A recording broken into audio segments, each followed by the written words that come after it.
Welcome to Night Freaks, where we interview DJs, producers, nightlife industry workers, and everyone in between. You can find us on Instagram at night.freaks and Spotify and YouTube at Night Freaks. I hope you enjoy this episode and please keep listening. What is up, everybody? We are back with another interview. Today I'm going to be interviewing Auxtin.wav, who is a DJ and producer based in the Inland Empire, who's been building a name through tight, groove-focused sets in his role with Inland Groove Collective. His style leans towards a minimal Latin and percussive feel with a clear attention to detail both behind the decks and in the studio. He has a couple new releases coming out soon that we'll be sure to touch on. We're also going to get into how he started, the balance between music and life outside of it, and what it's been like growing with a local scene that's starting to get more attention. Austin, how you doing, man? Doing great. Thank you for having me on. I appreciate it. Of course, man. You know, let's jump right into it. So I kind of like to start these interviews off every time with, you know, just letting you give us and the listeners a little background on kind of how you got into just electronic music and stuff like that, and got into DJing. So yeah, what kind of started you off? Yeah, so I would say what started me off really was I went to a festival when I was about 19. It was called Audiotistic in the Bay Area. And I instantly fell in love with the scene right away and kind of really surrounded myself with that kind of music. I've been loving music since I was a kid. I play guitar and piano, and I just found a passion for it right away when I was young. And kind of getting into the scene of going to raves or events really kind of made that passion really grow, and see kind of the ways in which not only can you perform, but you can take what you love and kind of just sit and really hone in on that talent. And it's just honestly such a very, very nice scene to be in, because everyone's so kind of passionate about what they do. Definitely. And so when you started getting everything up and running, were you producing first, were you DJing first, or did you kind of grow both of those together? What did that kind of look like? I actually was only DJing until about a year ago, and then I started producing. But yeah, I started DJing. My kind of passion was mostly just playing music that people wanted to hear. I was always really into stuff that people didn't know and putting people on new music. So when I started seeing festivals and all these lineups and seeing people play and hear stuff that I hadn't even heard, I wanted to be the person to kind of bless people with that music that they haven't heard. And that feeling of hearing a new song for the first time that might be your new favorite is just such a good feeling to have. No, definitely. I think that's great. You know, you play one track that everyone just loves and no one's heard before, and everyone's just, you know, after the night or after the morning, everyone's just going through searching for that one track and, you know, trying to find it. So that's pretty sick. Let's get into some of your influences. Who have been some of your influences in production, DJ-wise, just who really helps you shape your sound a little bit? I would say for production-wise, definitely kind of on that Clooney inspiration of that Latin style, and then there's guys like Dennis Ago, who's killing it right now, very percussive, very groove-focused. In the local scene, of course, there's guys like Adrian Rivera, who you had on, he's amazing, man. And there's a guy, Patrick the Great, one of my biggest inspirations.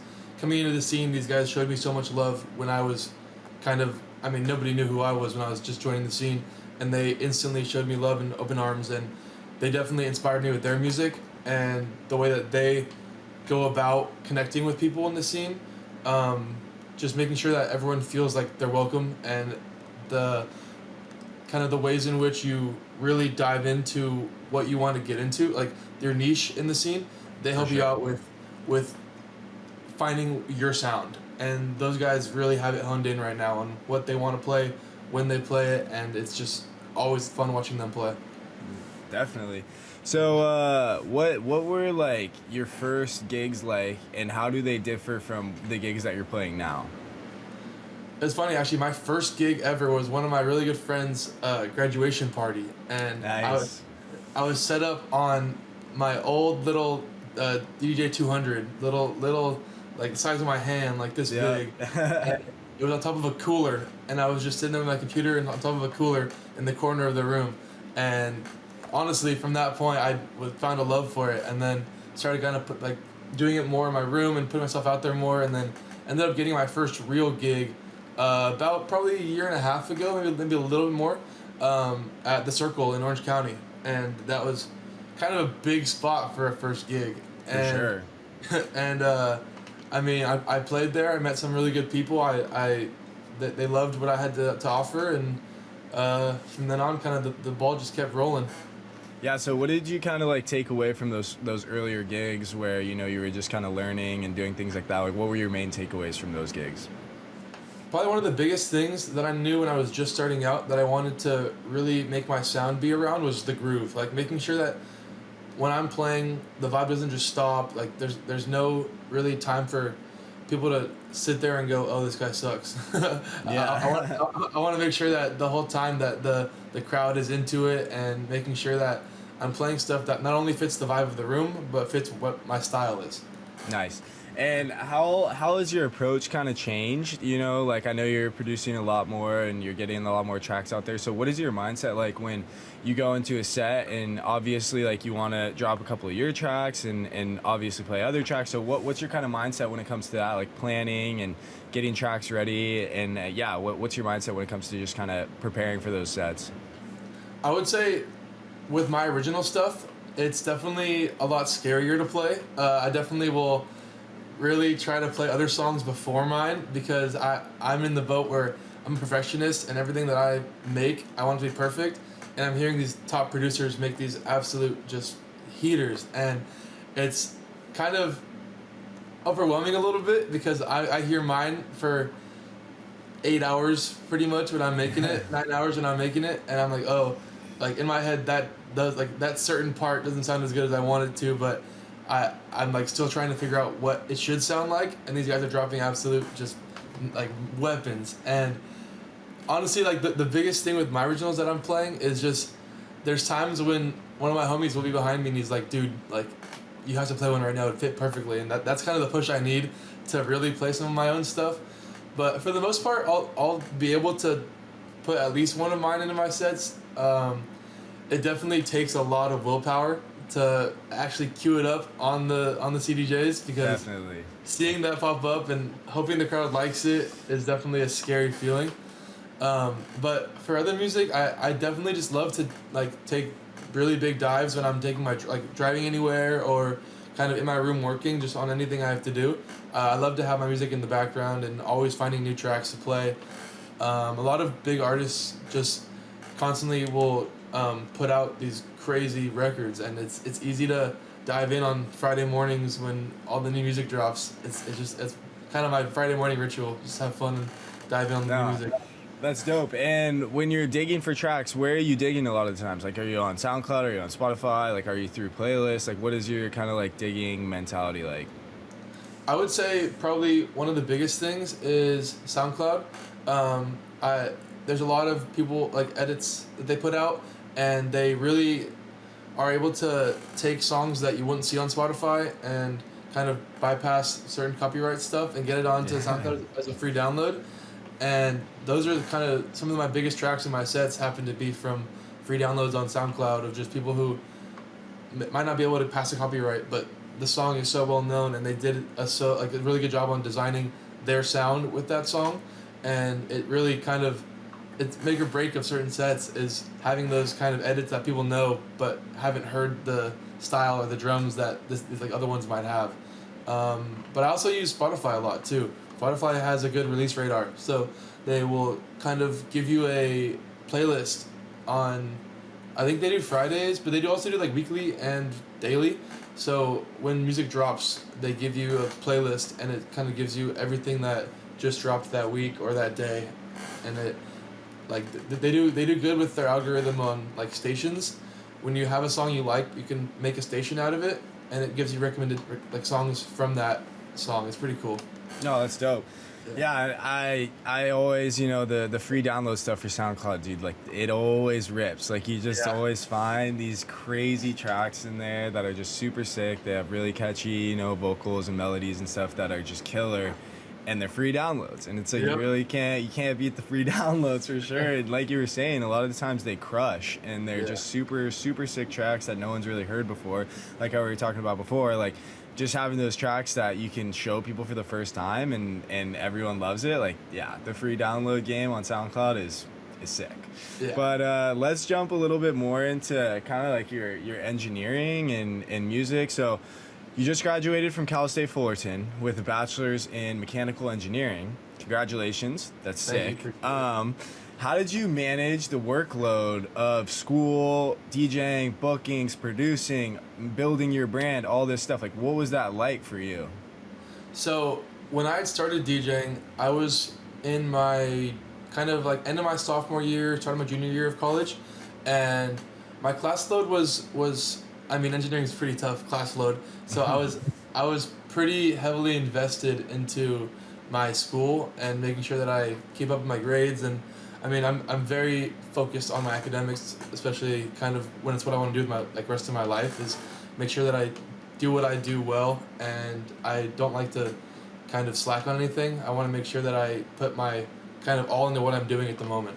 And so when I was getting into the scene, I would go to these shows, but then I'd make sure that I'd have everything done before I left, and whatever I had the next day, make sure I had kind of recorded and like really able to manage my time, because with engineering you really have to have good time management, otherwise you get behind really fast. And in the beginning of my junior year, I started to kind of play a couple shows, and I would be able to play on weekends when I was like done with my homework and stuff, and really kind of commit to going to an event for 4 hours, or like really play a daytime set and then hang out with my friends all night. And then the more I kind of got into the engineering stuff, like by mid junior year, kind of end of junior year, it was starting to really pick up. And I wasn't really producing yet. I was kind of producing right in the summer between junior and senior year. And that was kind of, that came to be because of my time constraints. And I mean, it's easy to sit at my computer when I'm already at it doing work. Sure. And in between like long, like kind of hard assignments, I would take a little break and turn on some music. And then the more it turned into that, I was like, wait, I think I can kind of make something similar. And then when I was going into my kind of process of starting production, I would just be watching YouTube videos. Like Chris Lake like he does streams of all of his tracks, and some people will like rework songs that are really popular, and it's like that teaches you so much about sound design and knowing what elements to have kind of lead, what elements to have in the background, and the ways in which a song really comes to life. And the more I was kind of getting into the really strenuous work of engineering, the more I was finding myself at my computer. So I was really getting into the production aspect just because of I would be sitting here for so long, and I'd be just having crazy headaches of like, oh, I hate math, and oh, I hate engineering. I'm like, oh wait, there's music. So that was really probably one of the biggest production helps for me. Um, as I was getting into the end of my junior year, though, my classes were like, I mean, I was taking classes that I didn't think I would ever be looking at in my entire life, and it really started to get pretty hard. So at the end of summer, pretty much, when I was still like producing and playing some shows, I started to kind of take a little bit more time to do school and less time to do music. And I started kind of getting the ball rolling with some traction, kind of getting some shows pretty consistently. And by the like middle of my senior year, this past kind of like December-ish, November-ish, I kind of told myself I needed to stop for 6 months and really kind of hone in and graduate. And it really sucked because all of that kind of like traction I was building felt like it kind of really halted. And I just was doing school and school and school, but I was still producing in my free time, but I just kind of wouldn't put anything out, or I wouldn't really send it, because I knew that if I started to send it and stuff, I wouldn't be able to go through with all of the stuff that came with having music and like really kind of getting into shows. So I took a 6 month break to graduate, and it definitely helped. Priorities, man, priorities. Yeah, for real. It definitely helped with graduating. I mean, I graduated, I got everything done, but it definitely took a nice little hit on the kind of flow of my I guess rise, even though it's not For really sure. rise, but yeah. Um, but yeah, now I mean, post graduation, kind of been producing a lot, playing in a lot of shows recently. The ball's been rolling pretty good. Yeah, man, I've been, seeing you post stuff about everywhere. So that's super sick, and I'm super, Yeah. super happy that you've been playing a bunch of shows. So, like how you were talking about when you said you took that break for 6 months and like kind of just were really focusing on school, like, was there ever a point where, like, during that 6 months where you kind of thought, like, maybe I have to choose between one or the other kind of thing? Or was there any, like, situation like that, and what kept you going in both? Like, what got your head on straight and just kept you like dedicated to the grind? Yeah, definitely came across my mind, especially towards the end when I was getting closer to graduation. I was in a very big dilemma of like, do I keep making these tracks? Or do I keep like putting myself out there? Because it is definitely a hard thing to do when you're like self managed and like it's kind of just you on your team.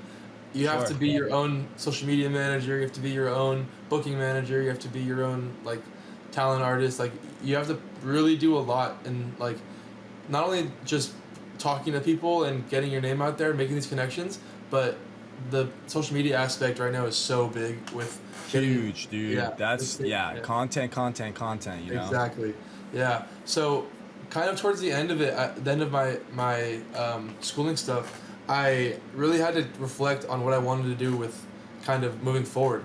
And I mean, I've worked so hard for this engineering degree. It's definitely the passion. But the more I was getting into it, the more, I mean, I've always loved music since I was a kid. And kind of finding a medium is where I'm currently at still. And finding kind of where I can do both. My passion is, of course, racing. And I mean, my engineering degree went straight towards the racing engineering. So I've been racing since I could get behind the wheel pretty much. Go karts and everything. And uh, the engineering stuff really does help with music though, because what even though it doesn't like directly translate with mechanical engineering, there's a lot of similar concepts that For sure. help you out with the way in which music works. Like all of the stuff that like all of the transient shapings and stuff, it's all stuff that I've like touched on in some of my classes. And when I was getting into kind of the end of my graduation and deciding on what the next steps were, I knew that I wanted to pursue music. And whether it's full time or not, it's still up in the air in my eyes still too. I definitely want to pursue engineering full time. That's definitely where my head's at. But it's easy to do, kind of, in my eyes, of playing shows on like a Friday or Saturday after, like I get off or whatever, and then really just kind of honing on the craft on weekends and kind of making it two hobbies, because that's always what I've done is really make sure I can spread myself out and makes like time for whatever I want to do. And the music stuff is just, it's unlike anything I've ever done in my life, and it's really a big passion. Definitely. So you were talking about, because I had a question about your engineering background influencing into your like sound design and problem solving and music stuff, and you talked about transient shaping. Like how else do you think that your engineering background has helped you with your production and other things like that?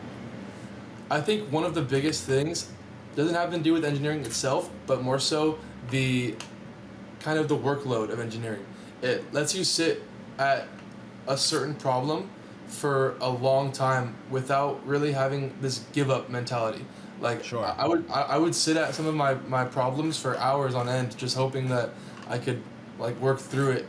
And that mindset really helps out with production, because there's some sounds that like I'll hear in my head, I'm like, oh, I want to make that sound, but it's like I don't know how yet. And I want to find out that way how, but sometimes it's not an easy process of making that sound. So really being able to hone in on that exact skill and sharpen it in the moment and sit there for 2 hours on end, 3 hours on end of really just honing in on these certain like it's like a 4 bar loop, for example. Like I'll sit here for 2 hours on sometimes like designing a full loop just to like have 4 bars of a song. And I feel like the engineering stuff really helps with that, because it teaches you discipline of really like not giving up on a problem and not kind of like losing where your head's at and keeping consistent on what you like want to get out of it. For sure. That's definitely one of the biggest things. A lot of it too comes with like there's what we have like amplitude in engineering, where it's like the like how much something is moving from its like center, which is exactly what a transient is. So for me, like amplitude shaping is you can like do it certain different ways, and with certain like plugins and with certain kind of techniques, you can take your transients and manipulate them to how you want them to look and sound, which is really good for mixing and mastering. Definitely. And it helps some of my masters because I don't really send anything off to get mastered yet. I'm still kind of doing it myself because nothing I feel like yet has really like needed a perfect master for a label yet, because I'm still sending stuff out. And Right. I feel like when doing it yourself, you need to have a self master to play out at shows before you send it to labels, and that helps out so much with the engineering background of kind of designing transients. And I actually have like a note sheet I was working with of like transient shaping on my like stuff right on my desk. I Nice. don't know if you can see it, but I was Yeah, like that's drawing sick. it out because I'm a very visual learner, and I had one of the homies over, and he wanted to like kind of learn and watch me produce, and I was like showing him the ways I kind of will compress transients, or I'll clip them so that like certain like one like sound doesn't come out, but it is able to be kind of saturated and make it even wider and like a bigger sound. Definitely.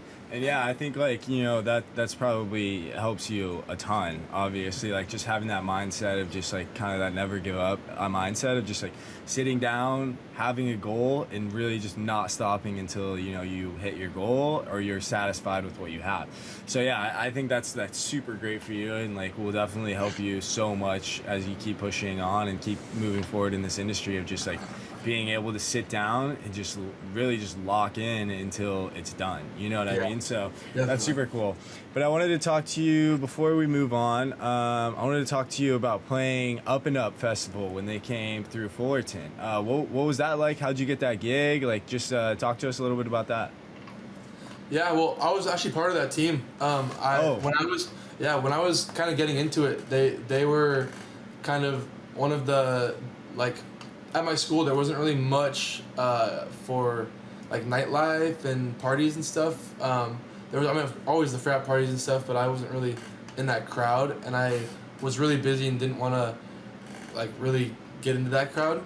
But the Up and Up stuff was um, like the at my school that was the big thing of like EDM music and house music was kind of in that crowd. So I mean I joined that team, and I mean I had a good time. They like some of my good friends, and um, it was a cool experience. It was cool being on the side of it where you see everything happen. Like it's the crowd watching the show doesn't really know what goes on behind the scenes a lot of the time. for sure. Yeah. So it was cool to be in that spot of like we pushed for ticket sales and we pushed for kind of making what we wanted to happen by our own kind of drive. And the people who ran it, I mean, would supply the artist and the like kind of the backing of the funds, but we had to do all of the venue looking, we had to do all of the ticket sales, and it was a competition, so we had to compete against people across the nation for this slot. And uh, yeah, I mean it was a really fun experience to learn really all of that, like kind of management side and the way that bookings work and the way that um, like talent buyers and all these people see like submissions, and because people were sending submissions to us, and I would be going through them and like listening and like kind of seeing how my stuff would sound to somebody who was looking at it from like that point of view, and it was cool to be in that position. Definitely. That's dope. Yeah, I had no clue that you were part of that team. I was just doing some research on you, and I found that, and I was like, oh, that's pretty dope. So, yeah, that's really cool that you got that full like behind the scenes experience of everything, and just kind of see, you know, all the wheels in motion instead of just like either going to the show or just pulling up and just playing for the show, but really having like that full, you know, immersive experience into everything, and how those events are thrown and run and all that other stuff. So it's super dope. But let's get in a little bit more into kind of like your production process and some releases that you have coming out.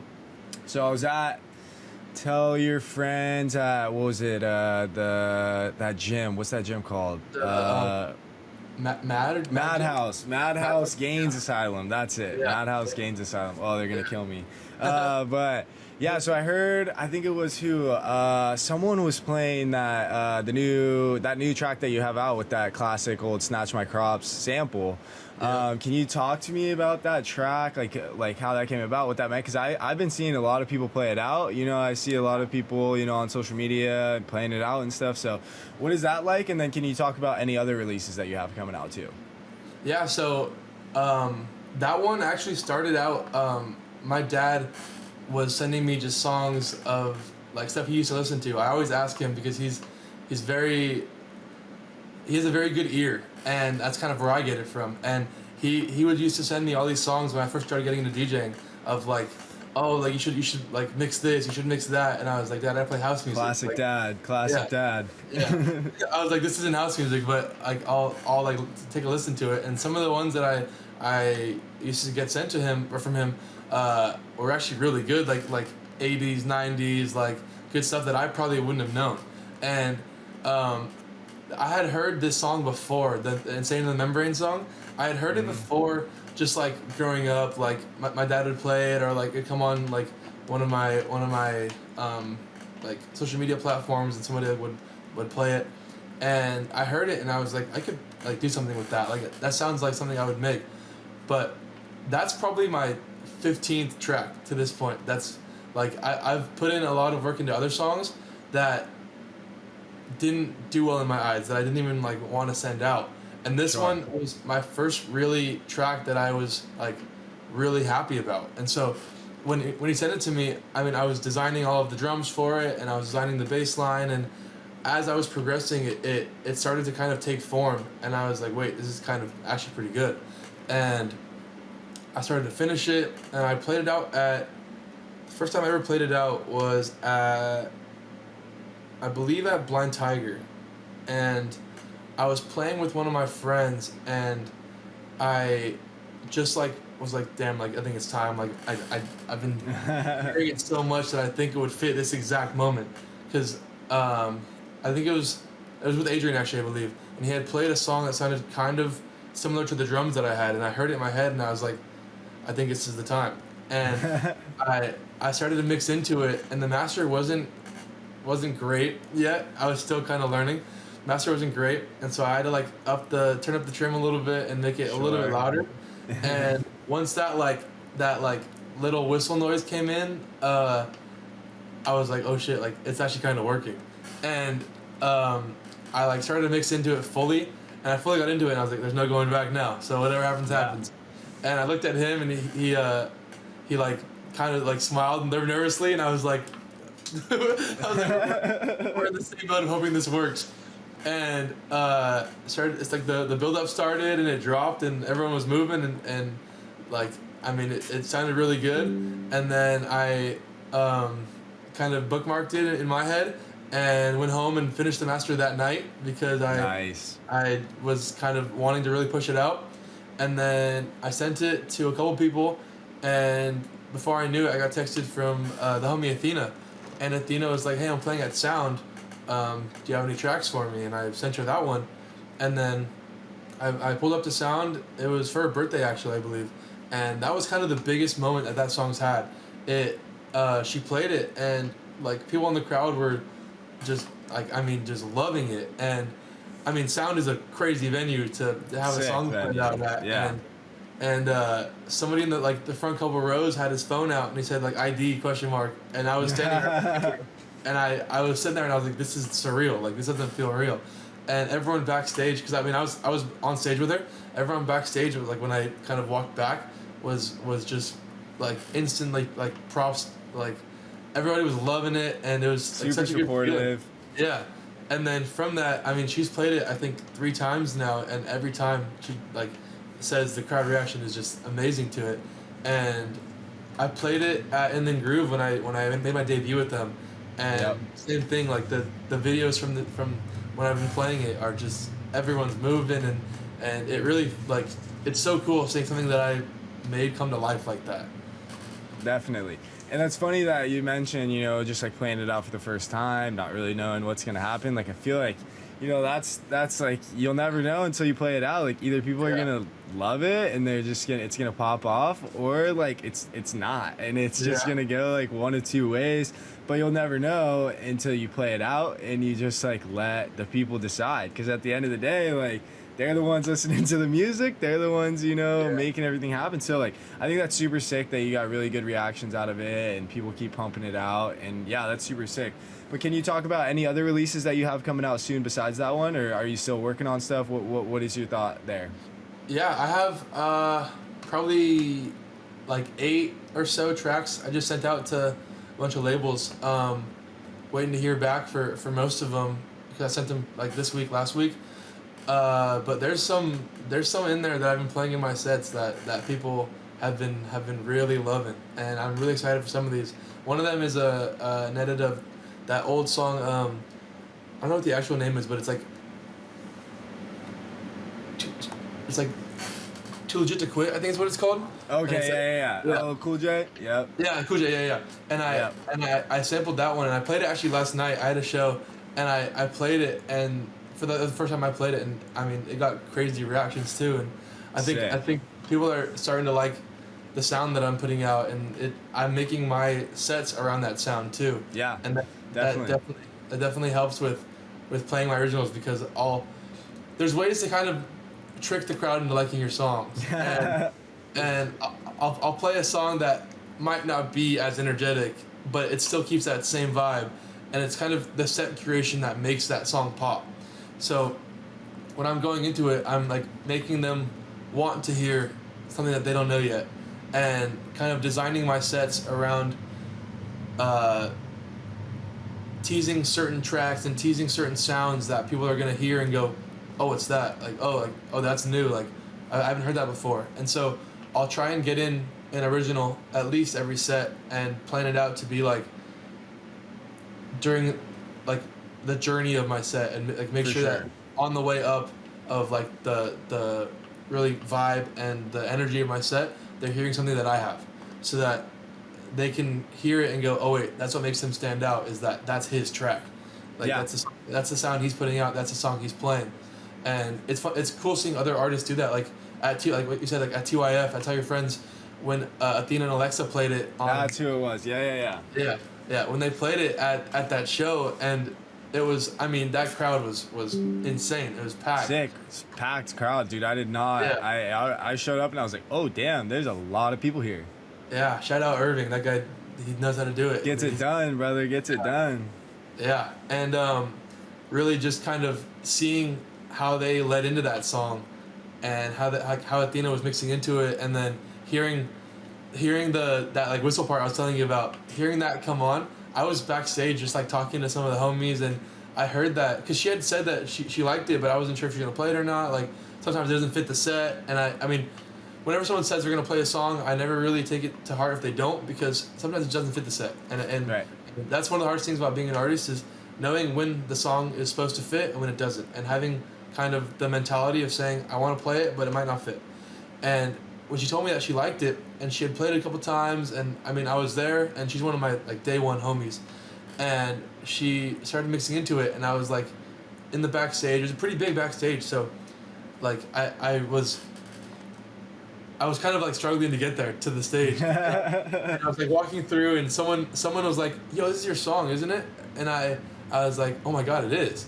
And I started walking up. The stage was really high, and I started like walking up the steps a little bit, and one of the homies stopped me, and he was like, yo, this track is sick. And I was like, thank you, bro, like I'm trying to get up there and hear it.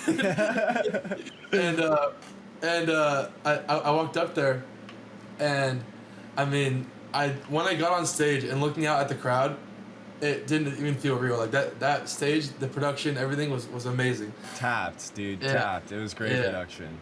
And then I hear the vocal come in, and it's like that, the rap verse right before the lead chorus, and hearing that come in, and hearing like the sounds and the master on the speakers, and I mean it was sounding great. And then I heard it build up, and I'm sitting there, and one of my homies grabbed my leg, because the stage was like kind of high, and the way to get up there had like a little like platform.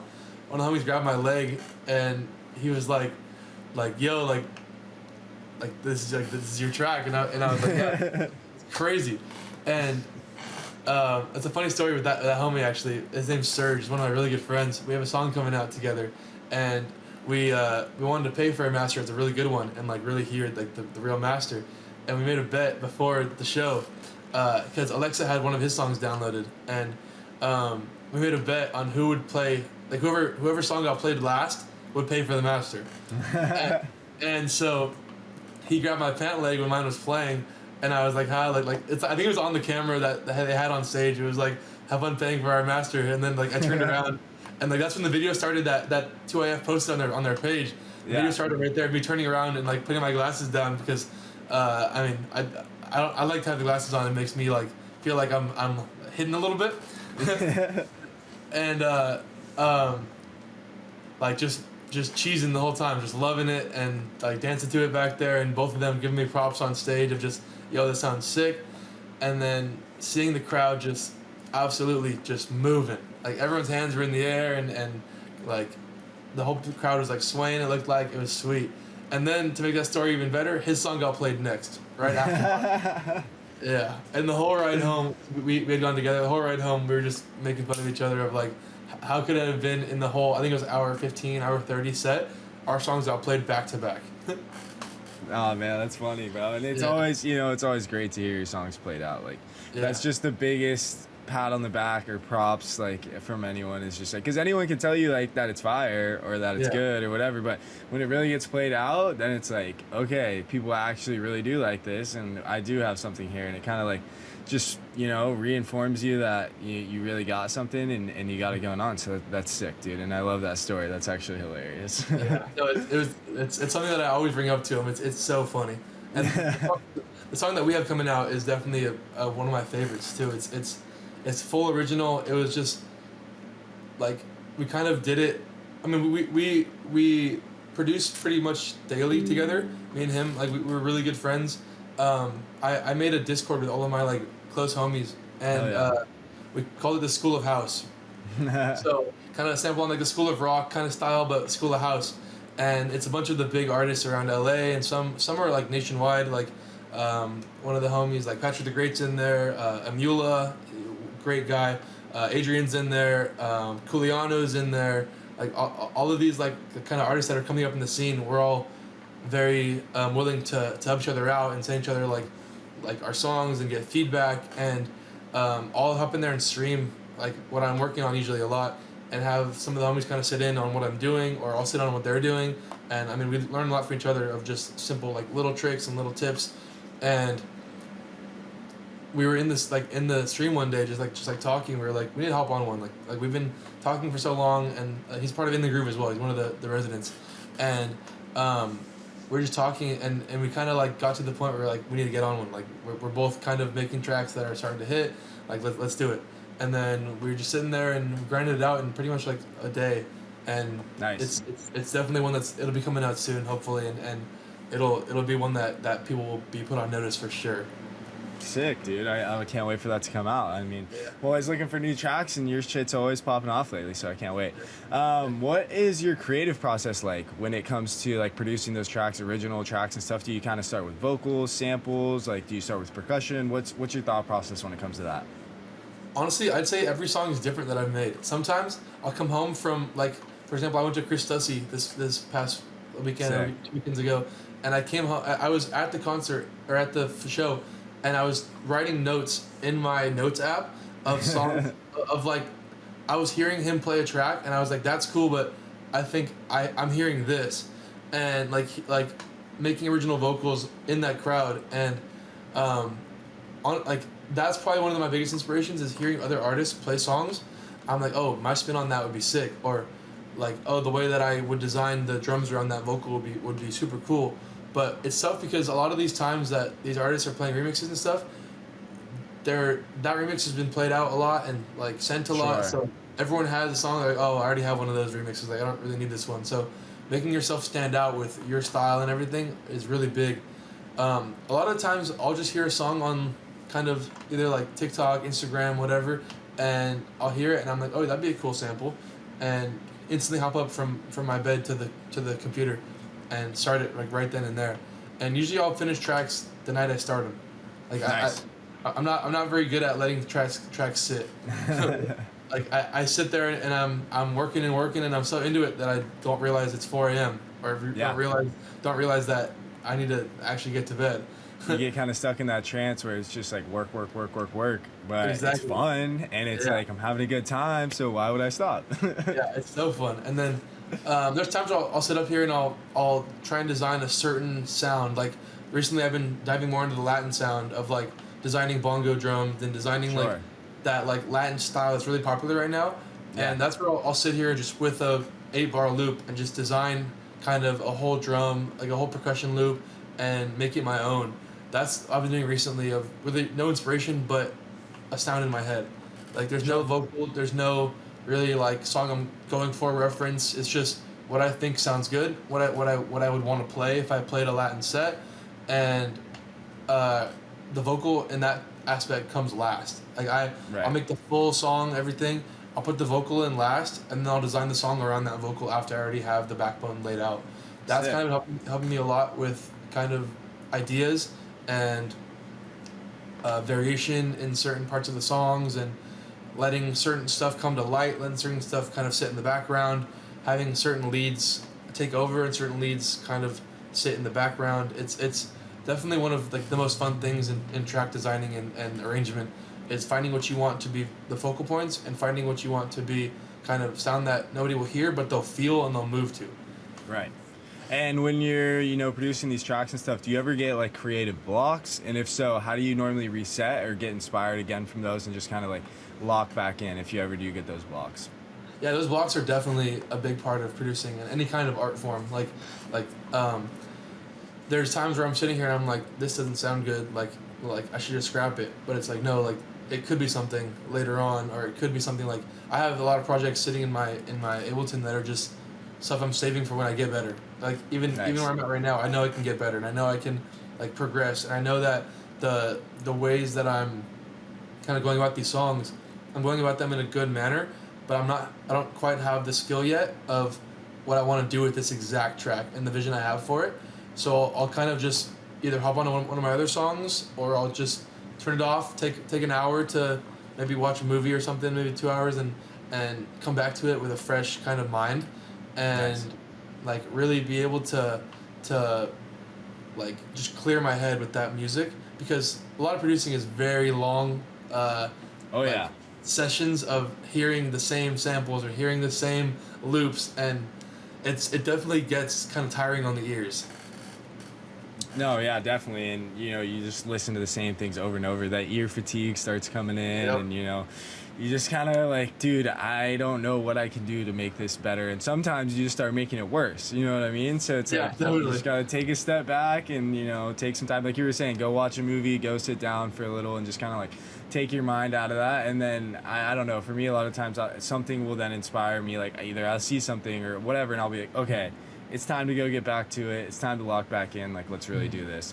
But let's get into some plugins and gear. What are some plugins that you are really like fond of right now, and or if you like to jump around between a lot of stuff, what does that look like? Like, is there anything that you're like, this is proper, I love using this, I pretty much use it in every one of my tracks? Like, what's your thoughts on that?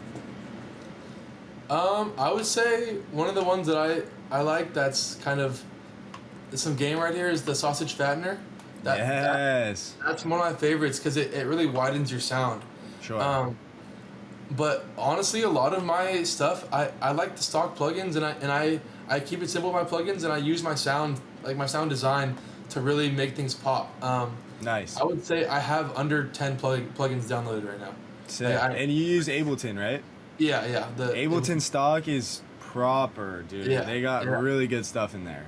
Definitely, and I mean, my plugins mostly are like mastering plugins and mixing plugins, and there's not much sound plugins. I like to design everything myself. Like Nice. I have a lot of packs. Packs help me out a lot, but I design my sound with my packs. So I'll like make a sound, and like I'll find a good loop that I like. I'll take one note from the loop sometimes. Like I'll hear one sound in a whole 4-bar loop that I like, and cut out that one sound and put it in my track. And Sure.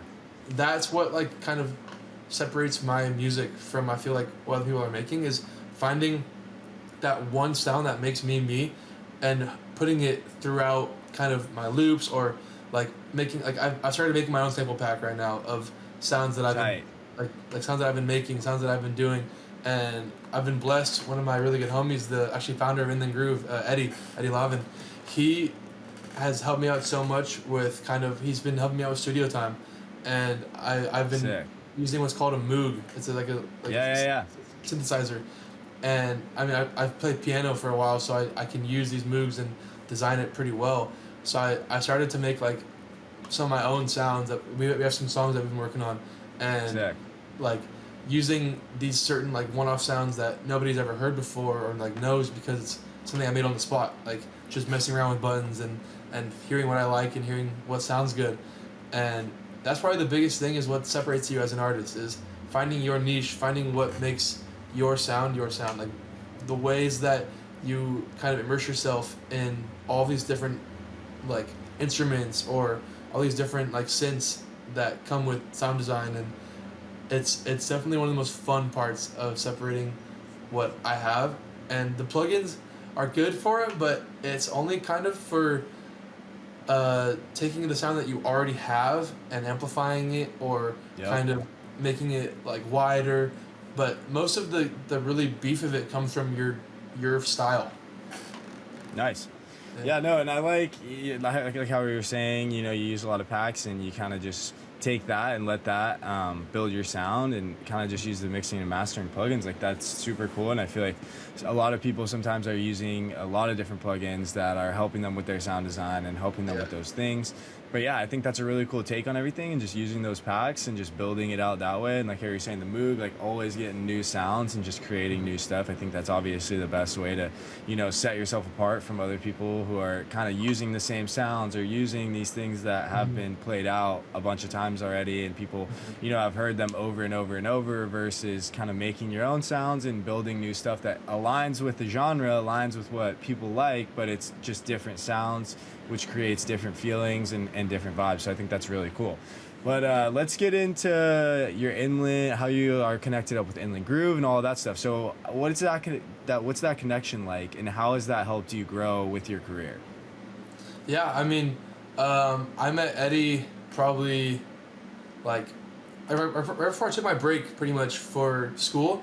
I met Eddie, and we had like kind of had a conversation, but it was like just very cordial. Like, oh, like I'm Austin, nice to meet you. Like I love what you're doing, because I mean his stuff is amazing. Like his parties are top tier. Like they're always just great vibes, great energy. The people there are just fantastic. Like that whole group that they have at Inland Groove is just amazing. Like everyone in that team has the same goal and the same drive, and they all want to win. And it's just a great group to be a part of. And when I was like first meeting him, I had seen all of his parties, and I had seen kind of the way he goes about it, and I loved him as a person. Like as a person, he's such a genuine dude. I mean, there's never enough nice things to say about the dude. And when he was playing at TYF with Irving, I was kicking it backstage with them, and I mean, they had a great set, and they were ripping. And after that like night, I kind of talked to him a little bit, and I was like, yo, like, love what you got going on. Like, would love to kind of like talk more and see like where things go. And we like started talking a little bit, and then I dropped some songs on my Instagram, like teasers, and he had texted me, and he's like, yo, like those are sweet, like love to have you out. And then we started talking a little bit more, and then we actually had, it was a really funny story. We went to this show, I forgot what show it was, but we ended up at the Afters, of course, and we ended up at one of my homies' pads. His name's David, and we were just like hanging out there, and he has the DJ setup and the producing setup, and we were like homies, but we weren't like really close yet, and it was just us three, and we were mixing for probably 14 hours. Sick. Straight. Like we went from like 5 a.m. till all through the day after that, and then we ended up like the next morning at like 9 a.m. and it was sick one. Honestly, I don't think I've ever done that in my entire life. I don't know if I can I was exhausted. But like, I kind of, in a way, was showing him what I got, and like really connecting with him as a person, and kind of all the stuff that music is not offering with connection. So I mean, he's a genuine dude. I mean, I feel like I try to be as genuine as possible, and I mean, try to connect with everybody I meet, because you never know who you're gonna meet. You never know like Yeah. what they offer you, what you offer them. So I try to be genuine as possible and make these connections.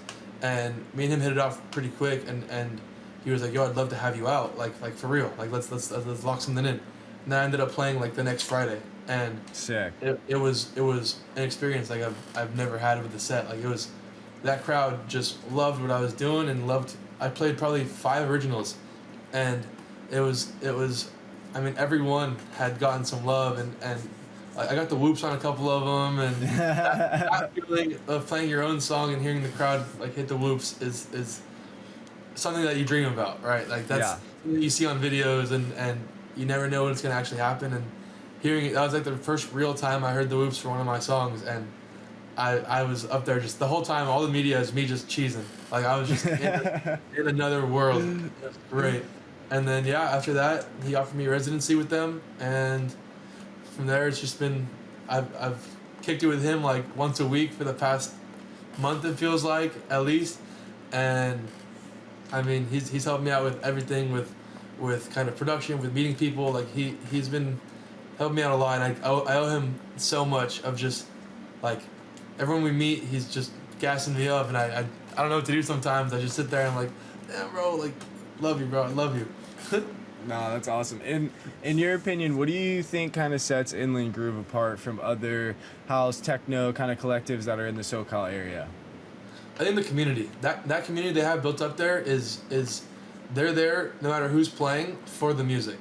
And Sick. of course you'll have your group that comes with you when you play. Like you'll have people that know your name, and they'll come out, oh, like, oh, Auxtin's playing, like we're gonna go support him.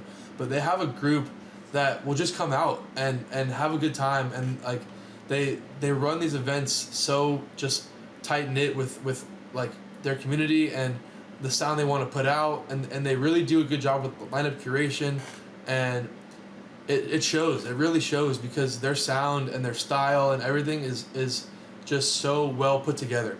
And a lot of the events that I've been kind of seeing and playing, like they'll have these artists come on, and they'll kind of like really hone in on a certain sound, and the crowd will love that sound, and the next night will be a different sound, next time a different sound. Like the sound isn't consistent, but it works night to night because they have people who play, and they kill. And then like what they do is they try and curate a sound for all of their events.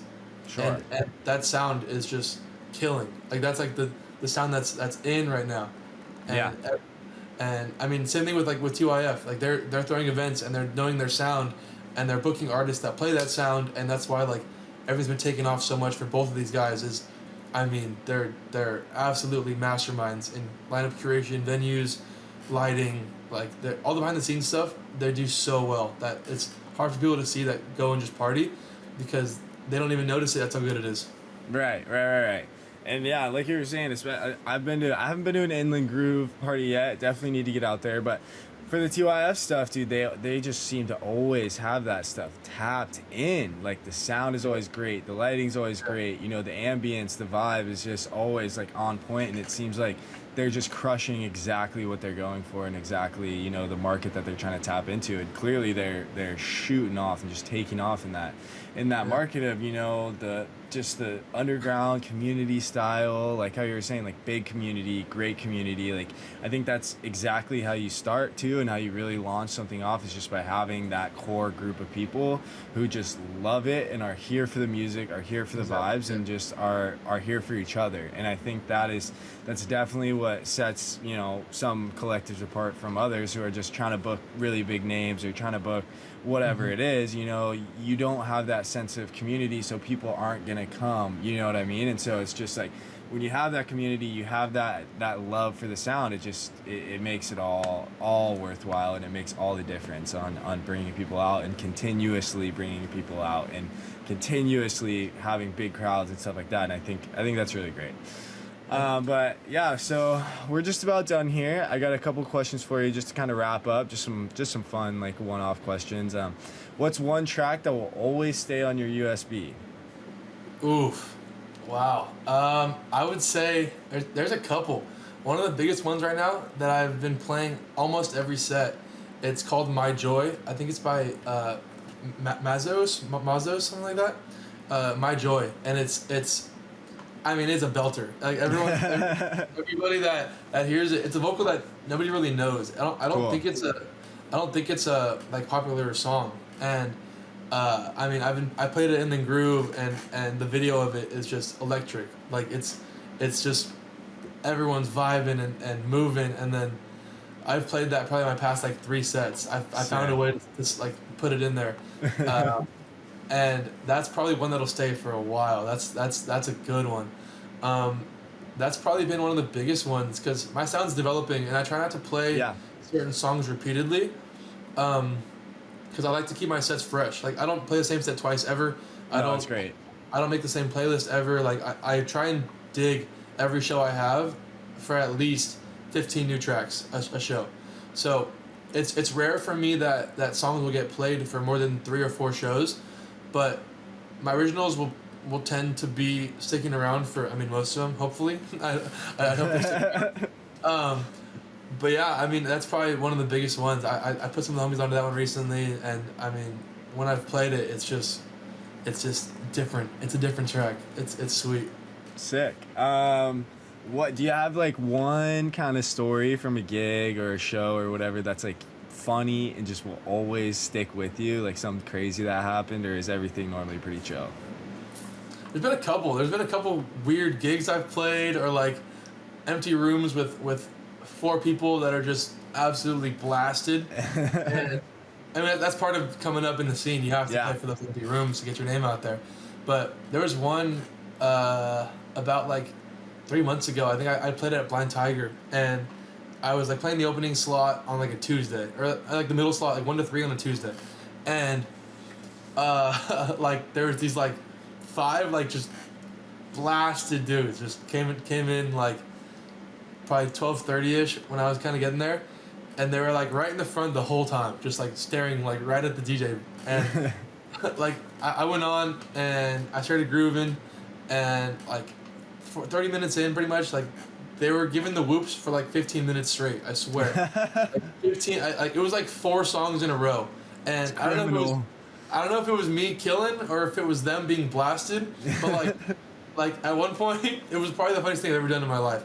It was like right after a drop, like the drop hit. I waited like 4 bars and I like did the chops that everyone does, you know, like the yeah, exactly. And the last one I did like doom and I turned it off completely, and I left it off for the whole back end of the bar, and they went ooh, ooh, ooh, and I smacked it back in, and it like the whole room like jumped, and it like those dudes were looking at each other like, oh my god, what just happened? Like it was crazy, but like I wanted to hear like them do it and like hear no sound and just them hear themselves doing it, and it was the funniest thing I've probably ever done. I was crying laughing. It was so fun. Yeah. Oh like, man, that's hilarious. I had to turn around when I was playing, and I had to like wipe my eyes, like I had tears coming out. Oh man, that's hilarious. Yeah. What is your favorite non-musical hobby that helps you stay grounded and just helps you, get through your days and have fun, and just something that's not music related at all? Not music related. I would say I'm a big fan of like long drives. I don't know, like something about it, like it just like going like driving to the beach and just like Sure. like hanging out like that kind of clears my mind, and it like will get me like out of whatever headspace I'm in, and just kind of in like behind, like being behind the wheel for me is like my like happy place. Like that's like whether it's race cars, whether it's bikes, whether it's anything. Like I've owned a couple pretty cool like vehicles and have like raced a little bit in my past, and being behind the wheel, like not even just racing, just like sitting there and driving for like good amount of time, like windows down, that's for me is just peak like kind of reset. That's definitely one of the biggest things in my life that's kind of helped me to be who I am, is just having the time to clear my head and like just drive. and kind Definitely. of me and my thoughts, the wind, and maybe some music in the background. Yeah. But That's sick. All right. Lastly, tell the people, this is your time for promo. Tell the people where they can find you, how they can support you, and just how they can get involved with you. yeah, I think on everything, social medias, I'm Auxtin.wav. I got, I think, 5 shows set up for August. You might see me at 2IF. You might see me at In the Groove. You might see me at a couple of different spots. Been locking in some pretty nice gigs coming up, some good supports, and a couple tracks. Got a remix of Play That Funky Music, White Boy, that's been killing. Sick. Just got a promo for it back. Looks really good. Nice video. I think there's probably 7 tracks I should be signing by the end of the year. So you might see me on some labels next year. You might Sick, dude. be playing some big stages, some packed out crowds. Hoping for the best, hoping everything goes well. Want to keep producing and making stuff that people play, people love. That's kind of where the passion's at. Make sure I keep the passion going with what I want to play, what people want to hear. Yeah, that's mostly it. Sick, dude. Well, yeah, I just wanted to say, I think this was a great interview. We had a great conversation. It's great to, meet you, just chop it up. And yeah, we really appreciate you coming on, and thank you, man. Of course, yeah. Thank you for having me on. I loved it. Great time. Like, probably see you soon. Hopefully, we'll do something. I'll bring you to a show. I'll have you you out one of these days. Whatever you want to come out to that you see on my stuff, feel free. You're welcome to everything. I'll get you on. Man. Thank you, brother. And we'll figure it out, and we'll keep chopping it up, dude. Because you're sick, and this has been a great conversation. Yeah, sounds good. Thank you. I appreciate it. Of course, brother.